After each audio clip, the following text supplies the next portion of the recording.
po sa pagtatanggol sa Ebanghelyo ni Pablo, isang pagtatanggol sa Ebanghelyo ni Pablo. Ayon po kay Bob Woods, Pulpit Digest, tungkol po sa Ebanghelyo, Gospel.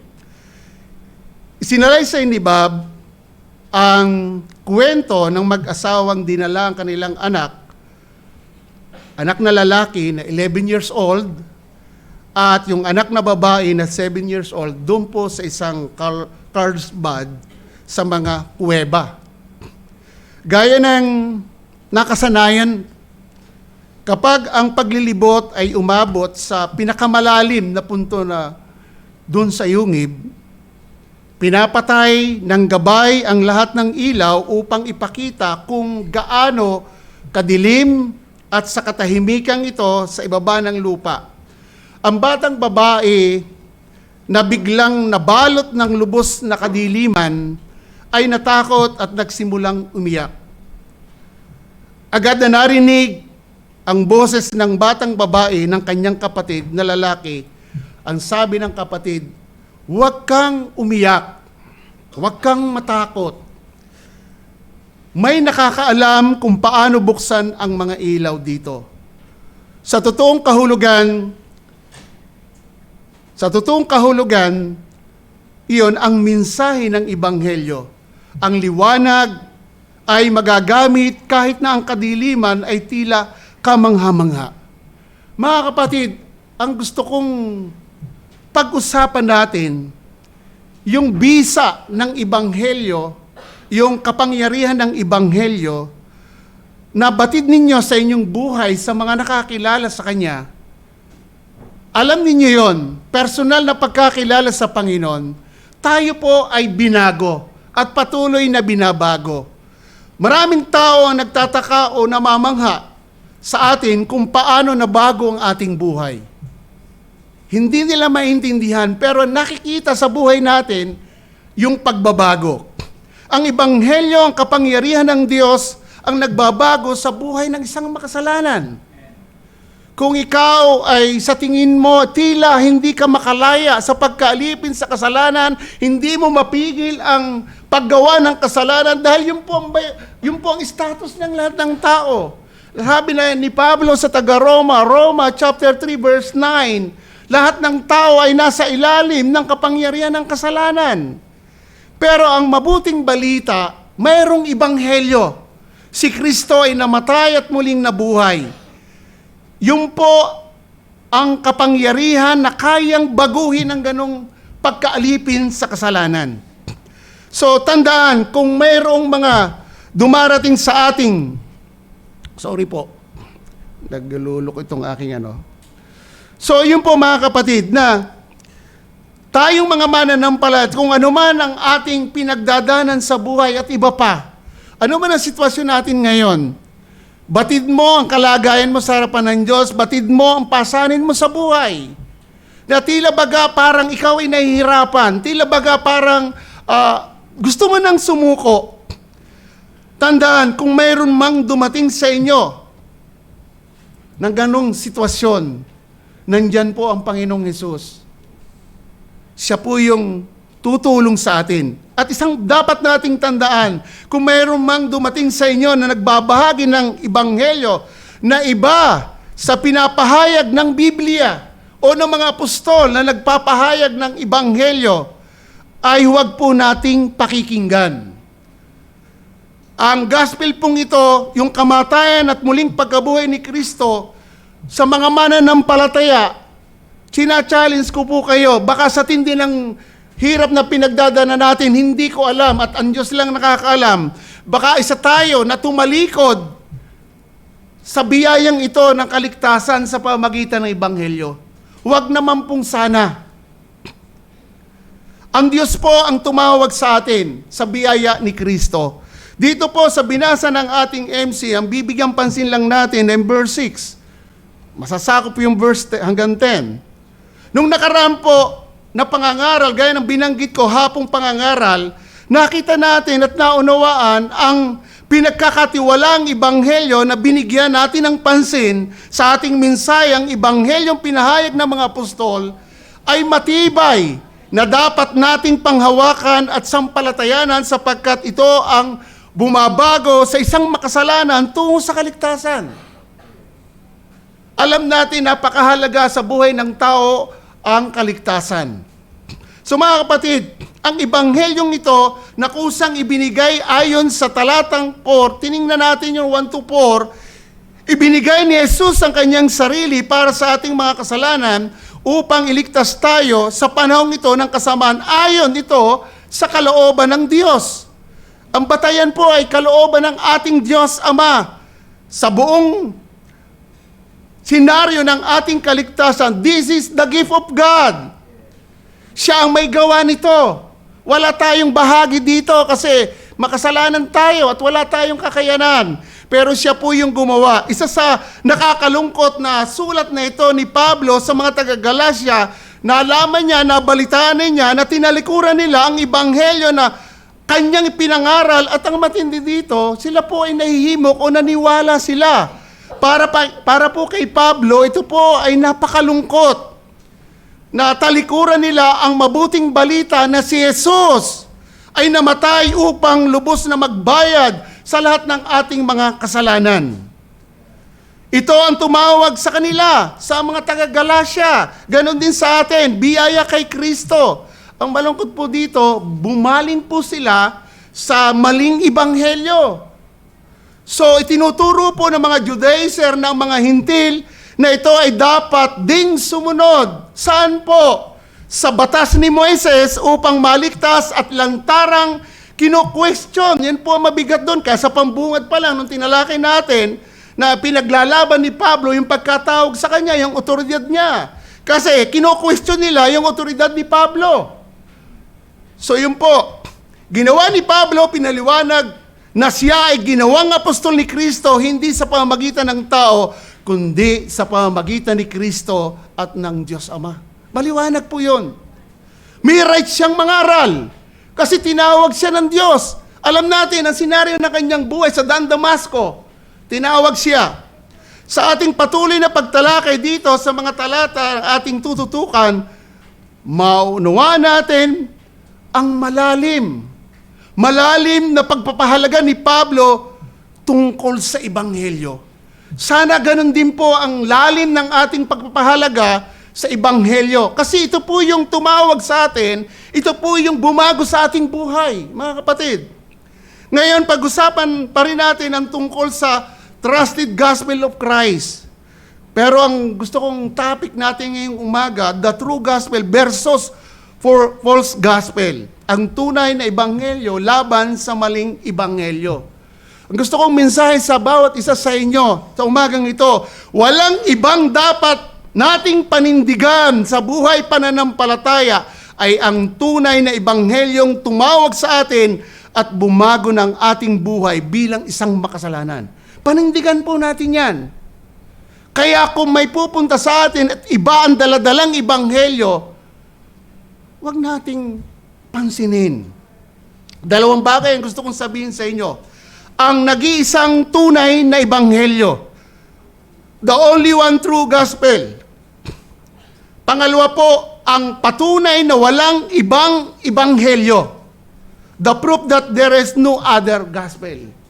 So yun po yung dalawa. Kung babasahin po natin ang verse 6, ako'y namamangha na napakabilis ninyong iniwanan siya na tumawag sa inyo sa biyaya ni Kristo at bumaling kayo sa ibang ebanghelyo. Sa part po ni Pablo, pwede nating tingnan o i-assume na talagang nalulungkot siya. Namangha siya. Nagtataka kasi matindi po yung kanilang tinalikuran eh. Paunang pagsaway o pagtutuwid ni Pablo, ibig sabihin po tinutugunan niya ang mga problema ng taga-Galacia sa pagtalikod sa tunay na ebanghelyo at sa ilalim ng pandaraya ng mga huwad na gurong ito. Isang malungkot para kay Pablo, ang pagtalikod nila, ang tanong, kanino ba sila tumalikod? Magandang pag-usapan po natin, kanino ba sila tumalikod?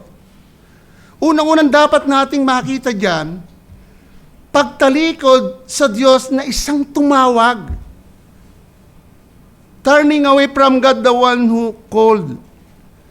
Yung turning away po, nagsimula na silang lumayo sa katotohanan ng Diyos.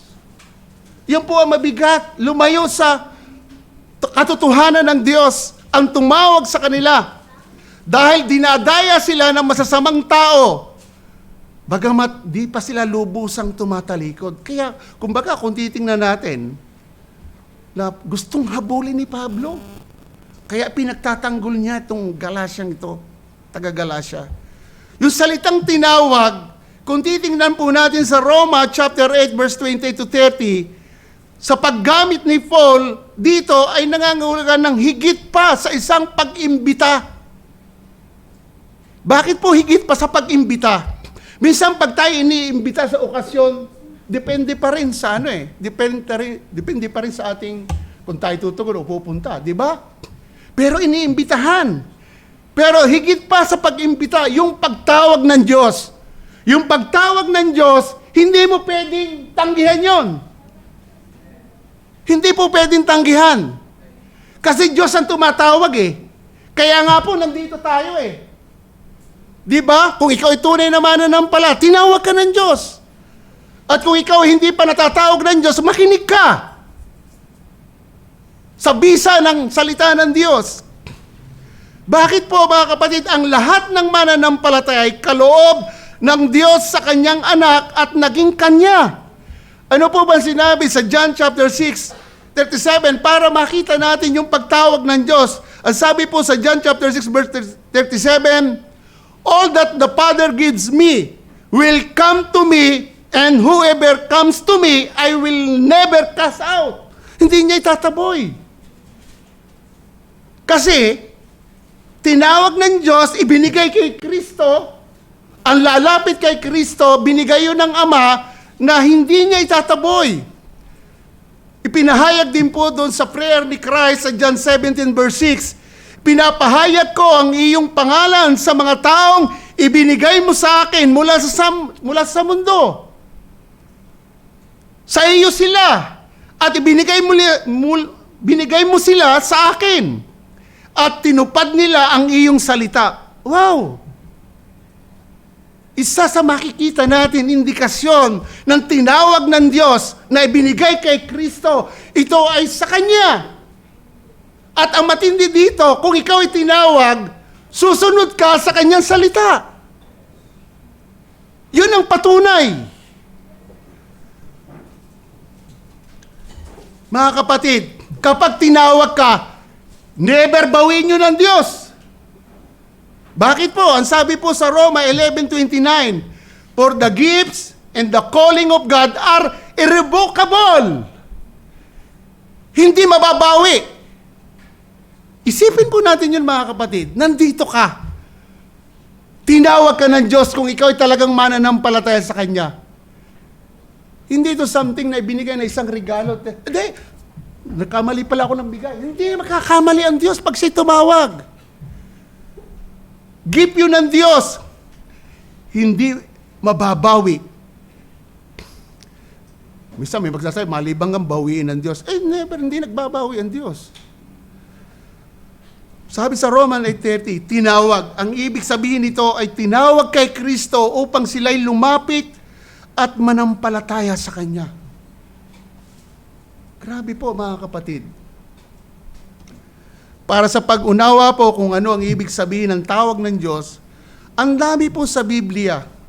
I think sinabi ko sa media, i-post dito. Baka hindi na yan, no? Marami po kasi hindi ko na isa-isahin ito. Marami pong talata sa Biblia, pag-aralan lang po ninyong Biblia tungkol sa tawag ng Diyos. So mga kapatid, tayo po mga mananampalataya, dapat tiyakin nating lahat bilang mananampalataya na tinawag tayo ng Diyos.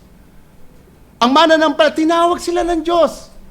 Bakit po? Tinalakay natin ng mga nakaraang pangangaral, 2 Peter chapter 1 verse 10 to 11.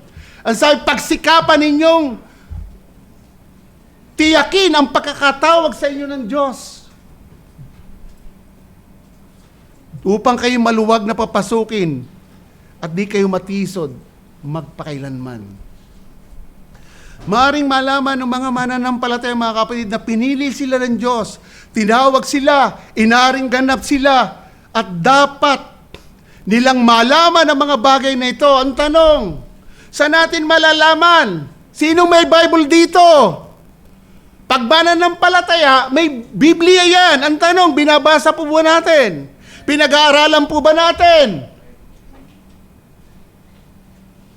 Ang dami na ngayon, sa cellphone, ida-download mo lang, may Biblia. Kaya lang, maraming temptation eh. Pag may nag-appear, oops, minsan siya, nag-meditate ka, tapos nag-appear sa messenger, huy, nag-message siya, ano. Yari na, ang meditation.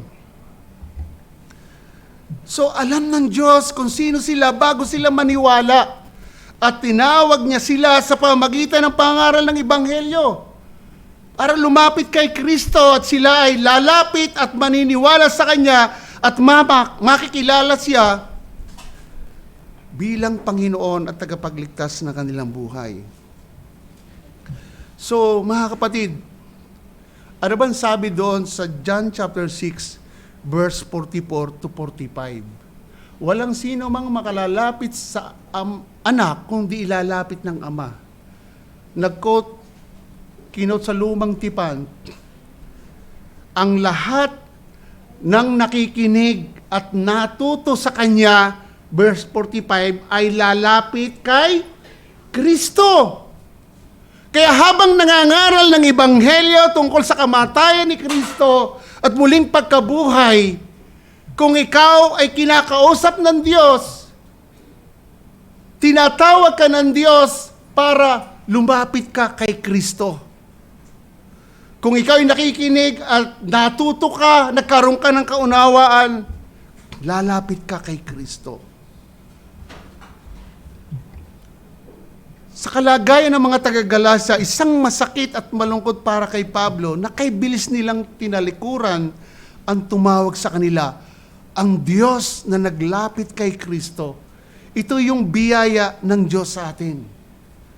So mga kapatid, ang point natin, lahat ng mananampalataya ay mga tinawag ng Diyos sa pamagitan ng Ebanghelyo na kanilang narinig upang lumapit kay Kristo. Ang tanong, ano ang nangyari sa mga taga-Galasyang mananampalataya? Itong pangalong maintindihan natin, deserting the grace of God in Christ. Yun po ang masakit po doon. Ang paglisan o pag-abandona sa biyaya ng Diyos kay Kristo Jesus. Itinuturo po sa kanila ni Pablo ang tunay na Ebanghelyo ni Kristo. Ang kaligtasan ay isang libreng kaloob ng Diyos. Mga kapatid, libre po ito. Regalo ito ng Diyos. Paano natin papatunayan?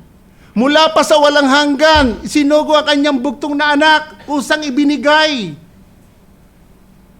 Palasak na sa atin ang John 3:16, kaya na lamang ang pagsinta ng Diyos sa buong sanlibutan, ibinigay niya kanyang bugtong na anak upang sino man sumampalataya sa kanya ay hindi mapahama kundi magkaroon ng buhay. Kaloob yun ng Diyos. Natanggap sa pamagitan ng pananampalataya. Binanggit dito ni Pablo sa taga-Galacia, chapter 2, verse 16, chapter 3, verse 6 to 9, and 26, chapter 5, verse 5 to 6. Kung ihabin pa natin sa Roma chapter 4, verse 5, chapter 6, verse 23, and then Ephesians chapter 8 to 9. Regalo ito ng Diyos at makakamit natin ito. Dahil tayo nakinig ng Ebanghelyo sa kapangyarihan ng Espiritu Santo, tayo po ay nagkaroon ng kamalayan, binuksan ng puso ng Diyos, yung ating mga puso na dating patay sa spiritual, binuhay tayo. Ngayon, tayo po ay nagkaroon ng kamalayan na tayo isang makasalanan, tayo po ay natutong lumapit dahil ang nagkaloob ng pagsisisi ay Diyos pa rin at yung pananampalataya. Anong nangyari? Bakit kay bilis nilang tinalikuran ang tunay na Ebanghelyo? Dahil po sa mga huwad na gurong ito na nangaral na maling Ebanghelyo na sinabi sa kanila na hindi sapat. Hindi sapat ang pananampalataya kay Kristo. Kailangan din nilang sundin ang batas ni Moises. Na ang sariling pagsisikap ay may mahalagang bahagi sa kaligtasan. Yan ang iniisip ngayon ng marami. Hindi, samahan mo ng gawa kasi nalulugod ang Diyos sa mabuting gawa. Tama naman, pero hindi yan balido na maging batayan para ikaw ay maligtas. Ang kaligtasan ay kaloob ng Diyos sa pamamagitan ni Kristo, sa pamamagitan ng pagsampalataya sa Kanya lamang. Biyaya yun. Walang bahagi ang ating gawa pag pinag-usapan ng kaligtasan. Pinapaliwanag ni Pablo kung paano ang kautusan ay paghahanda para sa pagdating ni Kristo, ngunit ang Judaizer ay ibang interpretasyon. Iba yung pagpapaliwanag nila. Sa natin mababasa yan, chapter 3, verse 19 to 26 ng Galatia. Para sa kanila, ang kautusan at ang ebanghelyo ay magkasama. Alam nyo mga kapatid, ang isang gawa, human effort drive-in gospel ay hindi po ebanghelyon. Ang sino mang naghahanap ng paraan ng kaligtasan na nakasalalay sa anumang paraan ng mga gawa, salip ang Diyos. Alam nyo, nahawaan o nakontaminado ang mensahe ng ebanghelyo. Pag hinaluan natin ng gawa, hindi, sabi na kami, hindi, kailangan may faith ka, additional good works. Pero sa atin, may faith ka na bigay ng Diyos, magbubunga yun ng mabuting gawa. Hindi para maligtas. Kundi bilang ligtas, good works mo yun. Bunga yun ang kaligtasan mo. Dahil mayroon ng gugulo, binabaluktot ang nag-iisang tunay na ebanghelyo. Yun po ang malaking problema. Ang mga Kristiyanong taga-Galacia ay bumaling sa maling turong yon. Ang paliwanag ni Pablo, pansinin nyo sa verse 7. Basahin natin sa verse 7.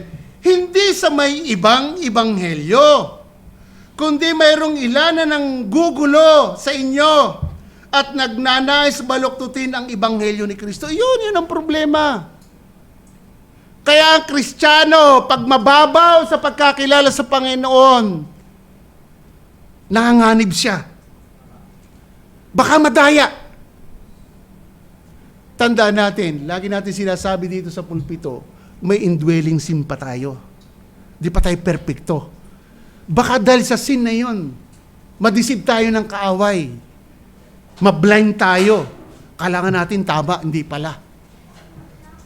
So mga kapatid, mahalaga po ang tunay na ebanghelyo laban sa maling ebanghelyo. Ibig kong sabihin sa iba't ibang ebanghelyo na wala namang ibang ebanghelyo, mayroon lamang nga pong bumabaluktot na nag-iisang ebanghelyo ni Kristo.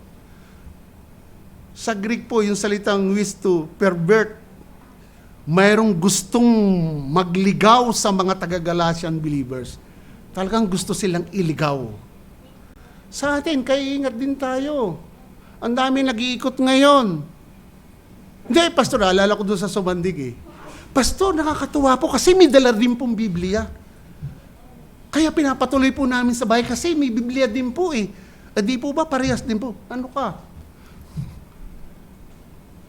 Yung pala. Alam natin yung grupong yan.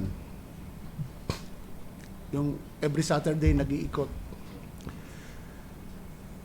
Sa isang banda, hindi talaga nila maaaring baluktutin ang ebanghelyo. Hindi po pwedeng baluktutin. Bagamat maaari nilang baluktutin. Sino po? Ang mga professor ng ebanghelyo. Mga mananampalataya. Gaya ng taga-Galacia, chapter 4, verse 9. Verse 17 and 21, Galatia 6, 12 to 13. Pinapaliwanag doon ni Pablo. Kahit tayo, kung hindi tayo magiging maingat mga kapatid, kung hindi tayo magiging maingat, pwede po tayong madaya sa maling aral. Meron po nagpunta nga sa akin na yun daw kaganapan pwede pong mangyari dito sa mundo. Pastor, pwede natin maatin yung perfectionist. Pastor po siya. Hindi po ako pumayag kasi hindi yun ang tinuturo ng Biblia. Bagamat kaibigan ko siya, pero nag-discuss kami. Kaya lang, yun ang kanyang pananaw Dito pa lang sa lupa, magiging perfect ka. At ang ginagawa ng iba, doon sa Sumandig, doon sa San Ildefonso, yung mga nag-aaral ng mga maling aral, kailangan nilang iwanan ang mga pamilya, pupunta sila sa bundok para malayo sa mga makasalanang tao. Yun ang mali. Mayroon pong grupo doon na iniiwanan ng pamilya kasi gusto nilang mamuhay na walang kahulubilo, kundi ang kahulubilo lang yung mga kapwa nilang mananampalataya, which is wrong. Itong mga bulang ito, bagamat kinikilala nila si Kristo, ang tagapagturo ito, ginigit nila ang pagtutuli at mga ordinansa ng mga Hudyo. Yun po ang malaking problema. Ngunit para po kay Pablo, mga kapatid, walang kinikilala siya maliban sa dalisay na ebanghelyo. Totoong ebanghelyo, ito yung kanyang ipinaglalaban. Yung po ang kanyang pinagtatanggol. Kaya sa pagdating sa Korinto, unang Korinto, wala siyang ibang ipinapangaral kundi ang Kristong ipinako sa krus. Kaya hanggang sa kamatayan, dala-dala ni Pablo ang pagtatanggol sa ebanghelyo. Kaya hanggat maaari, huwag tayong magkaroon ng puwang sa ating puso na talikuran natin ang tumawag sa atin, ang Diyos, sa biyaya na nakay Kristo. Ang point natin, mga kapatid, walang ibang ebanghelyo na maghahatid sa kaligtasan ng ating kaluluwa, kundi ang nag-iisang tunay na ebanghelyo. Si Kristo lang ang namatay sa krus. Siya lang ang nagsakripisyo, wala nang iba. Sana bigyan natin ng malalim na pagpapahalaga yon. Ang isyu dito, buhay, mga kapatid. Di ba dapat tayo magpasalamat? Inalis tayo sa ilalim ng galit ng Diyos. Kapalit na inilagay tayo sa paghahari ni Kristo. Inilagay tayo sa liwanag at dinala sa pook ng mga banal. Gusto kong idinto, mga kapatid, minsan kasi tayo, parang minsan binabaliwala natin ang krus ni Kristo. Tayo mga mananampalataya, kapag binanggit ang krus ni Kristo, ano indikasyon yan? Humility! Mag-reflect sa atin ang kababaang loob.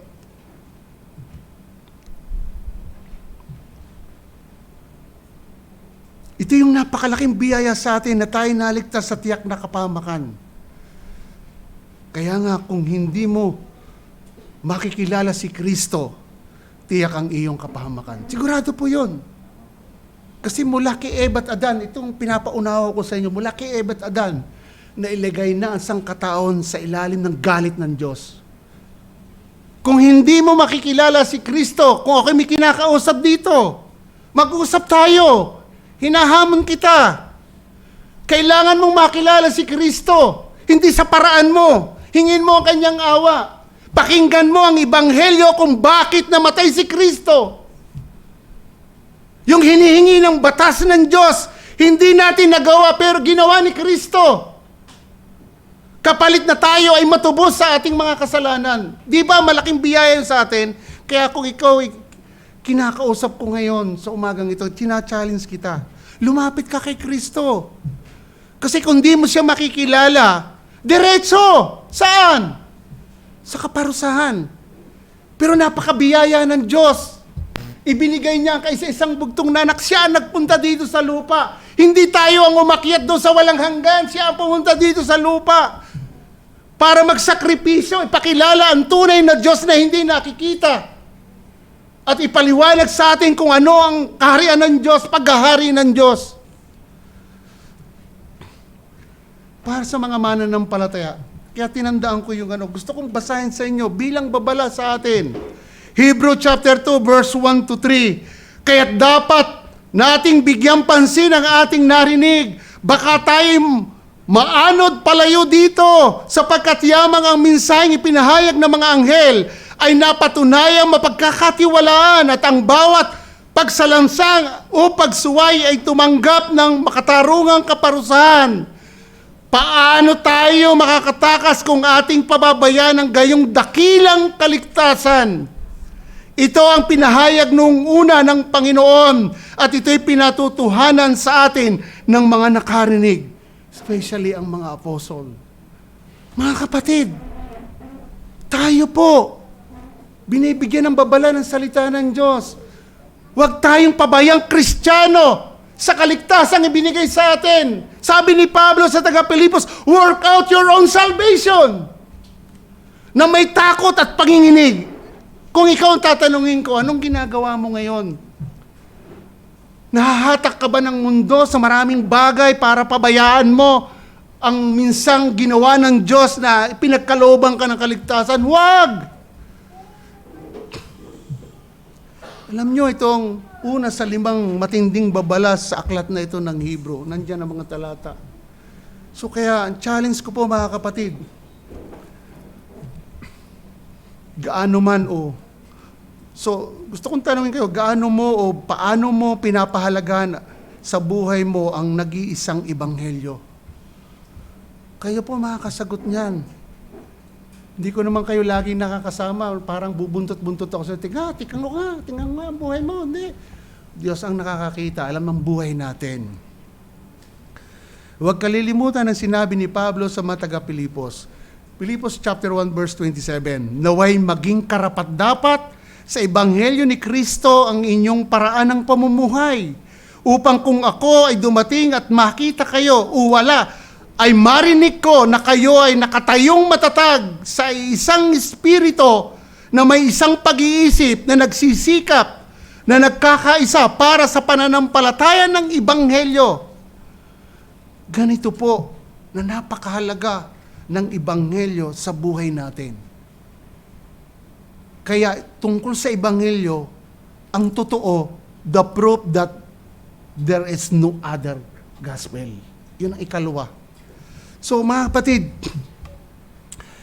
ang patunay na walang ibang ebanghelyo.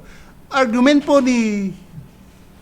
argument po dito sa tunay na ebanghelyo, sa verse 7 na binasa natin kanina, sabi po sa verse 7, hindi sa may ibang ebanghelyo, kundi mayroong ilan na nanggugulo sa inyo at nagnanais baluktutin ang ebanghelyo ni Kristo.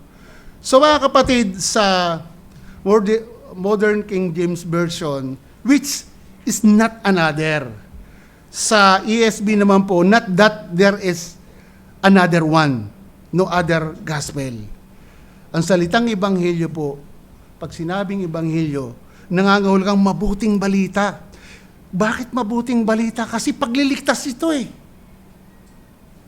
Di ba dapat tayong matuwa, magalak nung tayo iligtas ng Diyos? Bagamat hindi tayo marapat, take note, hindi tayo karapat-dapat na maligtas, pero nabiyayaan lang naman tayo. Saan tayo marapat? Sa kaparusahan. Nahagulang mabuting balita at ang pagtuturo na ang mga Kristiyano ay nasa ilalim ng batas at kailangan itong sundin, tiyak na hindi mabuting balita. Binanggit na yan sa chapter 3 verse 10, saka sa Gawa chapter 5 verse 10. Sa ngayon, alam nyo mga kapatid, sa panahon natin, ang daming tinatawag na gospel. Pakinggan natin yung mga nangangaral. Kung ano ba ang kanilang ipinapangaral. Sinong gustong yumaman dito? Wala namang ayaw sa yaman, di ba? Pagpapala galing sa at common grace. Pero ang daming pangangaral ngayon. Tandaan natin, pag hindi nakapokus sa ebanghelyo ni Kristo, mag-iingat tayo makinig. Ang daming pangangaral ngayon eh. Hindi na natin kailangang isa-isahin. Ngunit anumang pagtuturo na ang kaligtasan ay maaring dumating sa ibang paraan, maliban sa pananampalataya sa Panginoong Hesukristo, ay hindi po ebanghelyo. Klaro po yan sa Biblia. At anumang pagtuturo na nagsisikap na magdagdag ng isang bagay, ilang seremonya sa relihiyon, ilang mabuting gawa, ilang pagsisikap sa sarili sa pananampalataya para sa kaligtasan ay isang pagbaluktot sa tunay na ebanghelyo ni Kristo. Ang point natin, hindi pwedeng baluktutin nga ang katotohanan ng ebanghelyo. Ang pagbaluktot po dito, mga kapatid, ay paglaban sa Diyos. Imagine si Christ, kaya sinugo ng Ama, plano na mula pa sa walang hanggan, sinugo si Christ, Tapos yung mga taong baluktot ang pag-iisip, babaluktutin ito ang katotohanan na si Kristo ang nag-alay ng buhay para sa katubusan ng makasalanan, tapos babaluktutin. Regalo na nga, offer na nga ng Diyos yun, gift na nga yun ng Diyos, biyaya yun sa atin, tapos babaluktutin. So makita natin dito yung maliwanag na paliwanag ni Pablo para sa tunay na ebanghelyo. Ano sabi sa verse 8? Subalit kahit kami, take note ha, sinama ni Pablo ang kanyang sarili, kahit kami. Apostol na yun ha. Kahit kami. O isang anghel mula sa langit, di ba? Mamamanghat, oh wow, anghel dumating. Nangangaral. Baka tayo madaya doon, anghel na eh.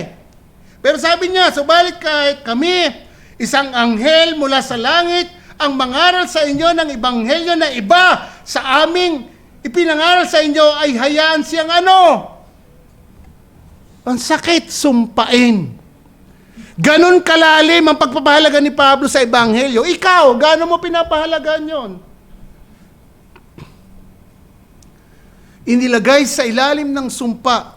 Ginamit po niya dito yung malakas na pananalita upang ipakita ang malaking kahalagahan ng ebanghelyo. Ganon po. Na kanyang ipinangaral at ang kakilakilabot po dito na kasalanan ng mga taong nagsisikap baluktutin ito. Alam niya na si Kristo mismo ang nagpahayag ng ebanghelyo sa kanya. Kakilakilabot ang mangyayari. Kaya si Pablo po may right na ipagtanggol kasi mismo si Christ ang nagpahayag sa kanya. Verse 11 to 12, kayo na magbasa. Madadaanan naman natin yan. Maliwanag kay Pablo na ito lamang ang kapangyarihan ng Diyos para sa kaligtasan. Binanggit niyan sa taga-Roma. Hindi niya kinahiya ang ebanghelyo sapagkat ito ang kapangyarihan ng Diyos sa mga sumasampalataya sa Kanya. Una sa Hudyo, gayon din sa mga Hintil, Griego. Alam nyo, kung titingnan po natin ito, sino mang nagsisikap na baguhin ito, alaman o hindi, sinusubukang alisin sa mga tao ang tanging nag-iisang paraan ng kaligtasan na si Kristo lamang sa pamagitan ng pananampalataya. Kung babasahin natin Matthew 23 verse 13, Luke 11:52, ito po'y masasabi natin isang malaking crime laban sa sangkatauhan at laban sa Diyos. At ang mga nagkasala dito, magbabayad para sa kanilang malaking crime maliban kung magsisi sa kanilang kahangalan at kasamaan. Kaya ang sabi sa verse 9, pinakita niya sa verse 9, kaya gaya ng aming sinasabi noong una at muli kong sinasabi ngayon. Dinidiin niya, paglilinaw niya. Sorry po, hirap. Sino man ay mangaral sa inyo ng ibang ebanghelyo na iba kay sa inyong tinanggap, hayaan siyang sumpain, inulit na naman. Ganon niya dinidin, mga kapatid. So, inulit niya ito para bigyan din. Gusto niyang walang sino man mag-alinlangan tungkol sa mabuting balitang ito. Natanggihan talaga ang kasamaan ng mga huwad na gurong ito na binabaluktot niya yung inihayag na katotohanan ng Diyos, ang ebanghelyo. Napakaraming talata pag pinag-usapan sa huwad ng mga guro. Hindi kailangan basahin pa yan. Hindi yata na inano ko sa dapat may projector. Hindi, okay lang mga kapatid. So, siguro basahin natin yung although ito is para mas bigyan natin ng pansin. Sa Pahayag 22, although particular to sa aklat na Revelation. At kung ang sino man ay mag-alis sa mga salita ng aklat ng propesiyang ito, aalisin ng Diyos ang kanyang bahagi sa punong kahoy ng buhay at sa banal na lungsod na nakasulat sa aklat na ito. Ang nagpapatotoo sa mga bagay na ito ay nagsasabi, mula verse 18. Aking binabalaan ang bawat taong nakikinig sa mga salita ng propesiya ng aklat na ito. Kung ang sino man magdagdag sa mga ito, idaragdag sa kanya ng Diyos ang mga salot na nakasulat sa aklat na ito. At kung ang sino man ay mag-alis sa mga salita ng aklat ng propesiya, nito aalisin ng Diyos ang kanyang bahagi sa punong kahoy ng buhay at sa banal na lungsod na nakasulat sa aklat nito. Particular po ito sa Revelation. But my point is, ang Diyos ang nagsasalita. Kung dadagdagan natin yung pinahayag ng Diyos at babalaktutin ang Ebanghelyo, delikado. Kaya may right sabihin ni Paul, sumpain! Kaya nga yung huling bahagi ng ating scripture reading kanina, yung verse 26, anong banggit doon? Kung babaluktutin yung katarungan o yung kautusan na hindi susundin, magsalita ang bayan. Ang sabi dito, susumpain, magsalita ang bayan. Amen. So mga kapatid, binigyan din pansin ni Pablo kung bakit sa kanyang pagtatanggol, hindi niya nais bigyang kaluguran ng tao, kundi bigyan ng kaluguran ng Diyos. Verse 10.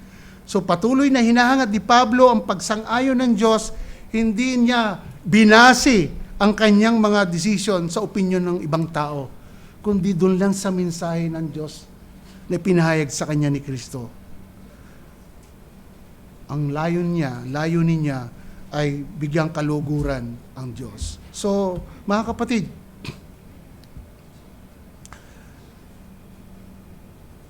maraming patunay sa ibang lugar, pinatunayan ni Pablo ang kanyang layunin na bigyan lang talaga ng kaluguran ng Diyos. Dapat ganun din po tayo. Ang point natin, bilang isang apostol, si Pablo ay isang pinuno, ngunit siya ay palaging isang lingkod ni Kristo, mangangaral at tagapagtanggol na nag-iisang tunay na ebanghelyo.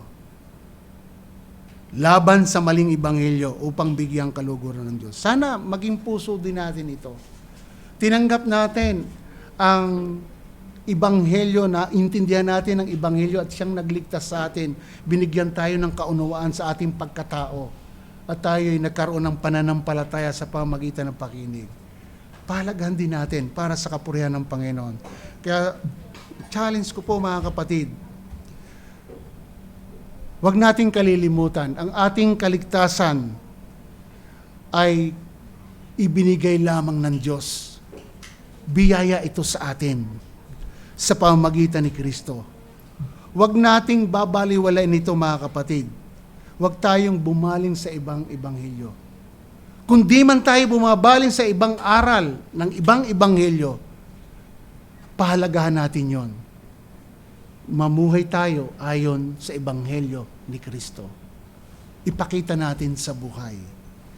Babala ang mga nagpapabaya sa batas ng Diyos ay hindi nakatakas, ni hindi sila makakatakas sa mga nagpapabaya sa ebanghelyo ni Kristo. Huwag natin pababayaan. At hindi iyan ang bunga ng isang iniligtas ng Diyos. Pabaya. Huwag natin gamitin. Ako naman po, pastor, ay born again din, kaya lang pabayang born again. Huwag natin gamitin yon. Kung talagang ikaw ay na born again, magsisikap ka, biyaya ng Diyos, magbubunga ang iyong pagiging Kristiyano. Huwag nating basta-basta tratuhin ang ebanghelyo. Bigyan natin ng malalim na pagpapalaga. Ang ebanghelyo po ay isang paghahayag ng pag-ibig at biyaya ng Diyos. At nagbibigay ng kaligtasan para sa mga taong gustong makalaya sa pagkaalipin sa kadiliman. Panghuli po mga kapatid, kinot ko po ito mula sa Daily Bread. Tagal na po ito, October 11, 1992. Sa panahon ng digmaan sa Espanyol-Amerikano, pinangangasiwaan ni Clara Barton ang gawain ng Red Cross sa Cuba. Isang araw, pumunta si Coronel Theodore Roosevelt sa kanya. Gustong bumili ng pagkain para sa kanyang mga may sakit at sugatang Rough Rider. Ngunit tumanggi siyang ibenta sa kanya ang anuman. Nataranta si Roosevelt, kailangan ng kanyang mga tauhan ang tulong at handa siyang magbayad mula sa kanyang sariling pundo. Nang tanungin niya ang isang tao kung bakit hindi siya makabili ng mga supply, sinabi sa kanya, Kolonel, humingi ka na lang. Isang ngiti ang sumilay sa mukha ni Roosevelt. Ngayon, naintindihan na niya ang mga provision ay hindi ibinibenta. Ang kailangan lang niyang gawin ay magtanong at sila ay bibigyan ng libre. Kinote ko po ito, itanim natin sa isipan, ang kaligtasan natin ay kaloob ng Diyos. Si Kristo ang umako ng lahat. Siya ang tumanggap ng hatol ng Ama sa krus ng Kalbaryo. Kung ipipicture nyo yung kanyang pagdurusa sa krus ng Kalbaryo, na sandaling tinalikuran din siya ng Ama. Isipin po natin sa ating personal na katayuan sa harapan ng Diyos. Kung hindi ginawa yun ni Kristo, nasa na tayo? Ako, baka ako'y tuluyang naging adik-adik at baka ako'y natukhang na rin ng panahon ni Duterte. Sino man sa atin, kung wala yung pagsasakripisyo ni Kristo, kusang loob niya ibinigay ang kanyang buhay. Bagamat siya'y nag-pray, na inawit natin kanina, bagamat siya'y nag-pray, kung pwede, alisin mo ang saro ng paghihirap, gayon man, ang kalooban mo, Ama, ang mangyari, hindi ang kalooban ko. Di ba? Sana tingnan natin yun sa ating buhay. Kumusta ka na ngayon, kapatid, bilang mananampalataya? Sa mga bago na nandito, pakiisipin mo, mapalad ka at dinala ka dito ng Diyos, na nadinig mo ang mabuting balita. Huwag mong kalilimutan, ang isyo dito ay buhay. Buhay na kung saan katayuan mo bilang makasalanan, kung di ka kikilala kay Kristo, diretso ka sa walang hanggang kaparusahan. Pero mabiyaya ang Diyos, may ganitong pagtitipon na nandito ka, na nakakadinig ka ng salita ng Diyos. Kahit sa pag-uwi mo, pagbulay-bulayan mo mga mensahe. Kung gusto mo ng pagbabago ng buhay, kay Kristo lang. Tayo po ay manalangin. Sa Diyos po ang lahat ng papuri at karangalan. Ama, salamat po sa umagang ito na pinagkalob niyo sa amin. Salamat po sa mga katotohanan ng inyong salita, na ang katotohanan ng Ebanghelyo, na wala naman talagang ibang Ebanghelyo, maliban sa ikaw ay nagsakripisyo ng buhay, upang kami matubos at muling mabuhay para kami bigyang pag-asa at patuloy na binibigyan ng pag-asa sa aming pagpapatuloy sa pananampalataya sapagkat ikaw ay nabuhay na hindi ka pa rin humihinto, na patuloy kang namamagitan sa amin para marating namin ang ganap na kaluwalhatian pagdating ng panahon. Salamat po sa lahat na nandito. Patuloy kayong magpala sa kanilang mga buhay. Patuloy mo pong katagpuin ang kanilang mga pangailangang espiritual, hindi lamang ang material. Higit sa lahat, pinakahigit sa lahat, ay ang spiritual na pangangailangan. Purihin po kayo. Ito po ang aming dalangin sa pangalan ni Jesus. Amen.